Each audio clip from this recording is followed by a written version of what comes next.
everyone. Thank you very much for the welcome, and thank you for being here today. I see some few people left the room, but hopefully I can bring them back. So, today we are going to talk about the regulatory landscape of crypto asset providers in 2024.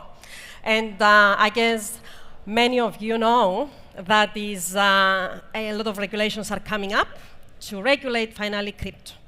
Crypto regulation is there because essentially the regulators, the central banks, want to control AML, most of it, and how people are actually declaring profits from their investments. So, who we are, first of all? We are Salvus, and we are a regulatory business, I will say, boutique firm, where we are consulting and we are providing regulatory compliance in different jurisdictions. We are also catering of licensing different firms, and we are catering in Europe. We are based in Cyprus. We are helping firms being licensed in UK, Dubai, Abu Dhabi, and we are also having an office in Mauritius.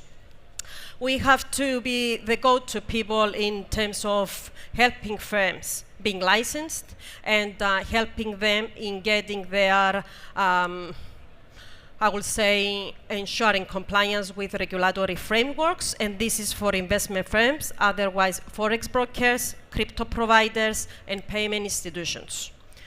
So, we are Salvus. Now, what we do, part of our business, we help different people to choose the best and suitable jurisdiction for their firm and suited to the business plans. We have many people from different parts of the world, so they have different needs and they have different clients. So essentially, from the different clients you have to choose different jurisdiction. So we actually help them to identify the suitable jurisdiction for them, and we help them with a complete application form for applying to the regulators. And once they get their license, we help them with all the regulatory compliance afterwards. So, within my presentation today, I'm going to show you the 4 lucrative jurisdictions currently that you can get your crypto license. And this is including Dubai, Abu Dhabi, Mauritius, and Cyprus. We are mentioning these specific regions because these 4 places, until today, they formed regulatory frameworks.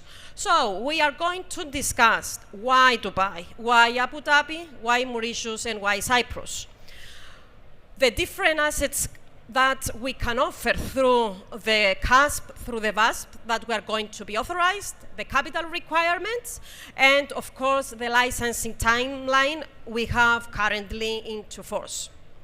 So, why VASP in VARA in Dubai? Since we are in Dubai, we decided to put this as a first item in our list.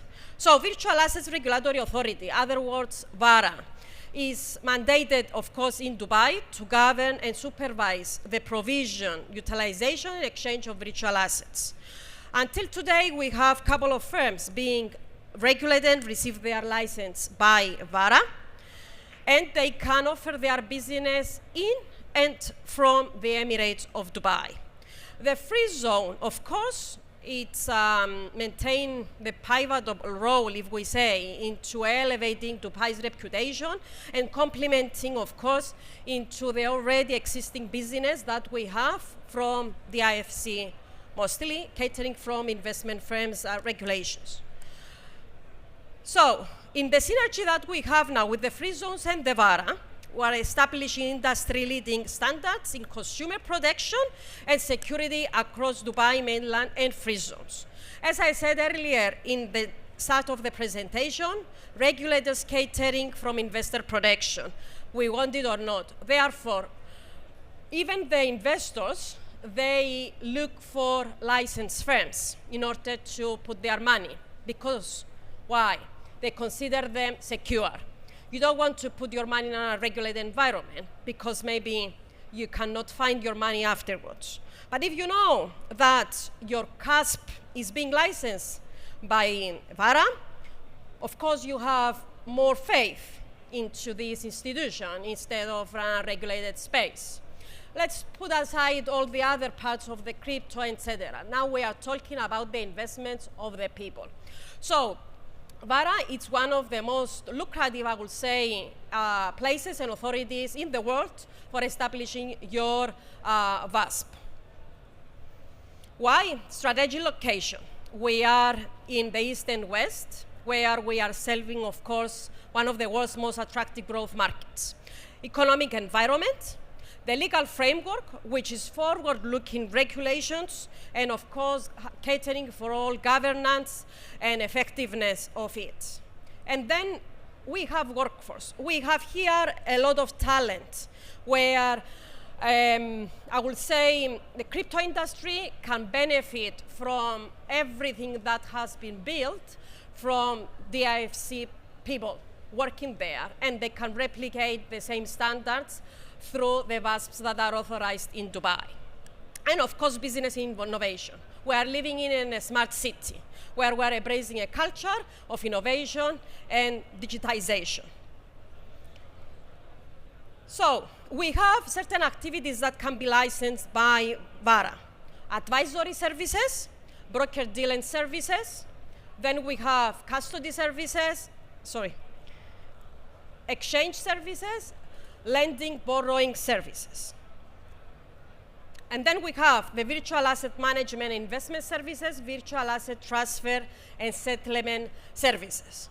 Of course, when we want to be authorized for any of all of those services, we need to have a paid-up capital, meaning that we need to set aside certain amount of funds being deposited in the bank account in order to ensure compliance with the regulatory framework.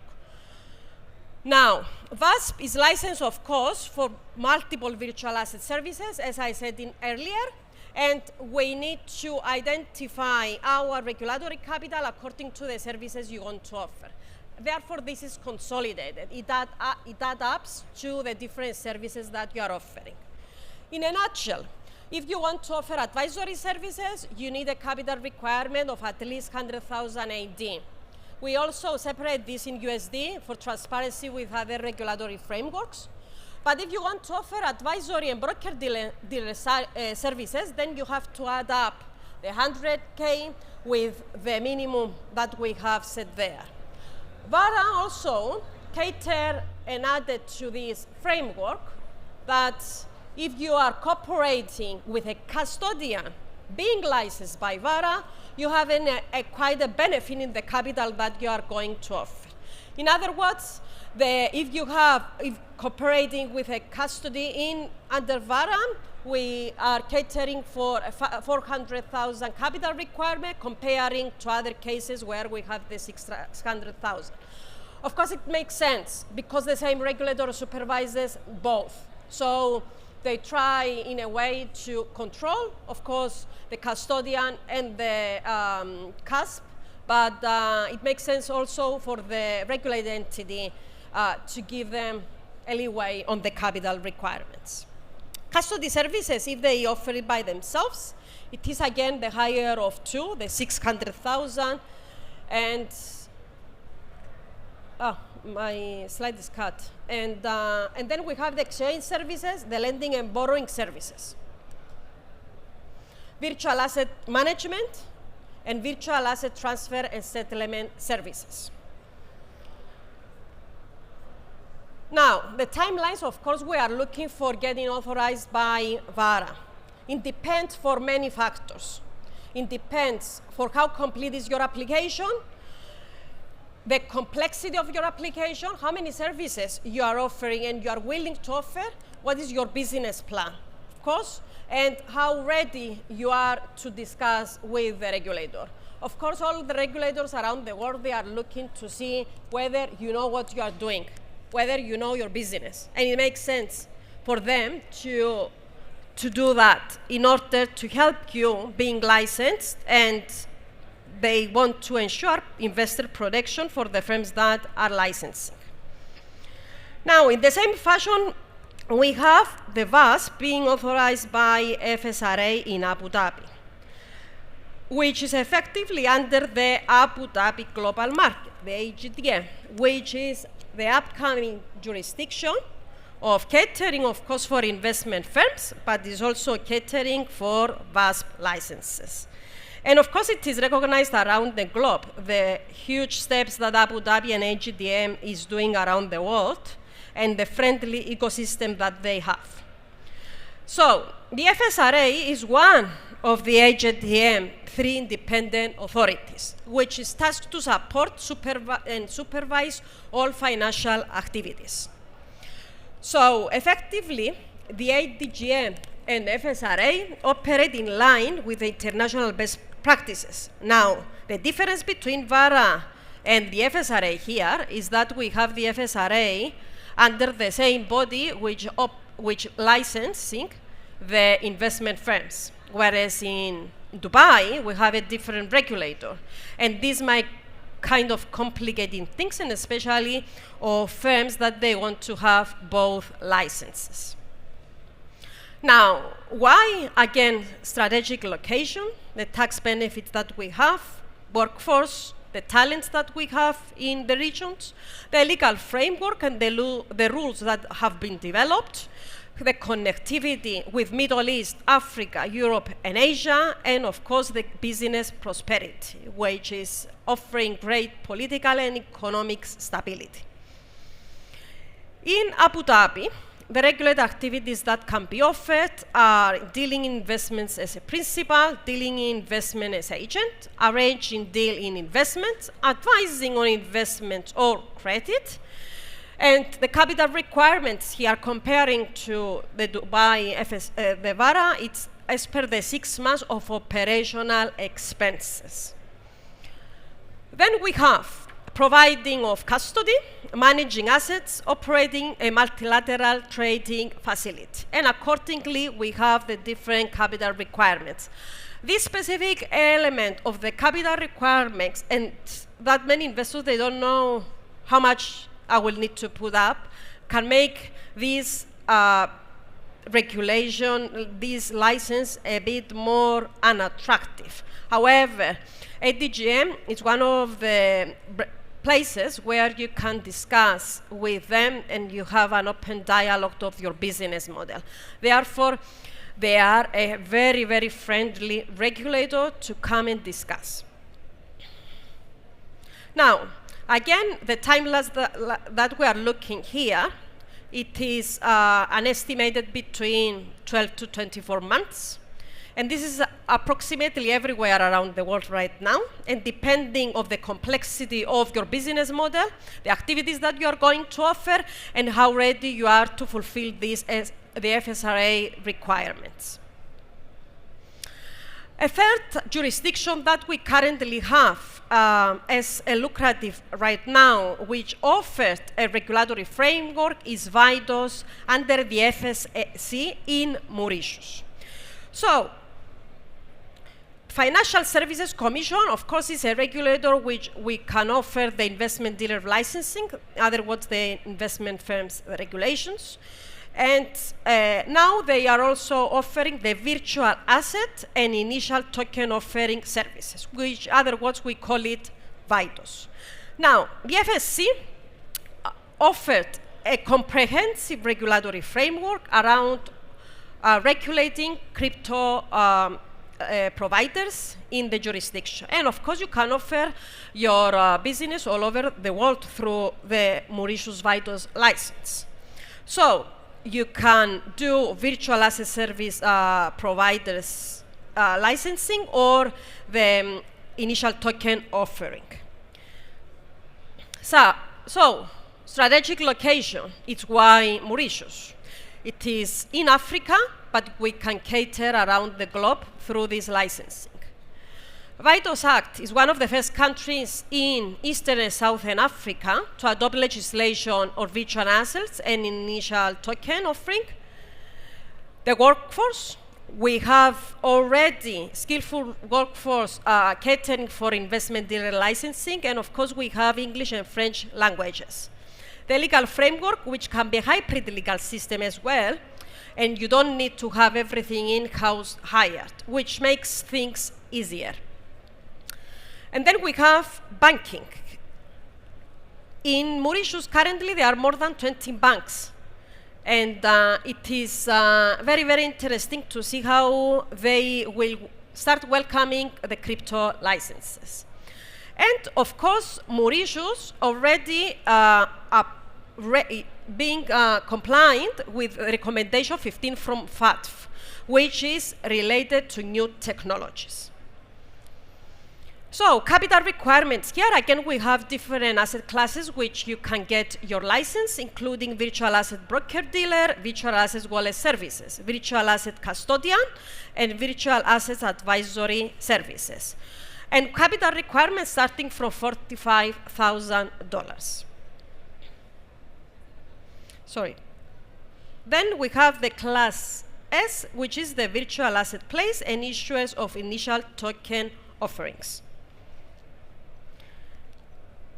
Licensing, we are expecting this to be concluded within 6 months, and we are expecting the first licenses to come up within the next 2 months, as they already got their pre-approval for some time now. As I have a few minutes more, I would like also to share more details about CED. CED is the regulator of Cyprus. And Cyprus Securities and Exchange Commission is, I don't know if it's known for you, it's a regulator in Europe where if you get your license from Europe, from Cyprus, you can passport it to the different countries in Europe. So, CED is an independent authority responsible for supervision of investment services, including forex traditional brokers, funds, asset management, crypto asset providers. So CED serves as the national competent authority for regulating crypto asset providers, and we have already in the island offered many crypto licenses, including Binance and including Revolut. So the interesting about CED license, I don't know if you know about MiCA regulation, which is the pan-European regulation coming into force end of 2024. Anyone who is licensed under any national authority for a CASP will need to ensure compliance with the MiCA regulation in order to continue offering business. This is one of the things, the pan-European enforcement. On the other side, we have, of course, the passporting to all EU countries, which is very, very lucrative, like we have for the Forex licenses. Now, Cyprus is a unique combination of memberships, as I said earlier, has the legal framework for CASPs, and of course, when we have the MiCA regulation, as I said, it will allow the passporting to all EU countries. And of course, recently became compliant with the recommendation 15 for the FATF recommendation, which makes it very, very lucrative jurisdiction country in Europe. Strategic location, proximity to 3 continents, and of course the tax benefits, which is one of the lowest among European countries. We have 3 different classes in CED, and capital requirements are 50,000, 125,000, and 150,000 euros. It is very simple and very straightforward comparing to other jurisdictions. I'm happy to share as well at this stage that last week we have delivered one more license, Salvus, to one of the CASP in Cyprus, and now we have 8 licenses in Cyprus under a CASP regulation. So we are looking for 12 to 18 months currently for getting a CASP license under CED, and of course this depends on the regulator's workload and your business plan, how straightforward can be. MiCA regulation, as I said, is coming up end of 2024, and it will be practically passporting to all EU countries. We are looking for a timeline from started June to 23, where we had the MiCA application, and we had a timeline in order to come this into entry into force until December 24. When MiCA comes, effectively, we will have meeting few of its objectives, including the legal basis to all EU countries, uniform rules to all CASPs around Europe, and of course, replacing any current existing regulatory frameworks that are in Europe. Now, one of the questions that people may have is why to go to Cyprus comparing to Lithuania, Estonia. I can answer this to you. Lithuania and Estonia, they did their regimes under the AML authority and not under the regulator. Now, when MiCA comes into force, the regulator will need to take over. Therefore, they need to either submit new applications or ensure compliance with MiCA, and then the regulator will need to approve them again. So effectively, it will not be a grandfathering period for them. They have to kind of shut down and then come back again when they are approved by the regulator, which this can create mess for the existing CASPs that are currently operating.